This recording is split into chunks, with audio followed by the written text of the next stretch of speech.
Des pluies qui ne compenseront pas toutefois la sécheresse historique de cet été. Oui, l'eau, une ressource précieuse que les communes justement tentent d'économiser. À Toulouse, par exemple, la ville utilise les 6 millions de litres de la piscine municipale pour arroser les espaces verts et nettoyer les rues. Le reportage de notre correspondant Benjamin Péter.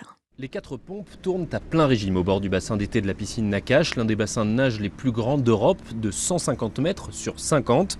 Christophe Astier du service des espaces verts de la ville multiplie les rotations. On leur remplit les cuves et après ça s'en va pour l'arrosage des arbres. Là le semis, hier on a fait 7 rotations. Il vaut mieux prendre l'eau de là que de l'eau du robinet on va dire. C'est une première, la piscine a accueilli ses derniers nageurs fin août et ensuite habituellement on vide les 6 millions de litres du bassin. Mais cette année la mairie a choisi de les réutiliser, comme l'explique François Chollet, l'adjoint en charge du développement durable. Cette vidange qui se faisait dans le pluvial, c'est-à-dire dans la Garonne, va se faire vers nos jardins, vers nos parcs, vers nos installations publiques. On s'est assuré que le chlore est éliminé. On attend toujours 3-4 jours. D'ailleurs, vous voyez, elle a verdi un peu. Ça veut dire qu'il y a des micro-organismes et du végétal qui est revenu. Et donc, à partir du moment où le chlore est évacué, elle peut être réutilisée pour les jardins. Déjà 500 mètres cubes ont servi à arroser les arbres, nettoyer les rues ou remplir les fontaines. Mais il faut aller vite.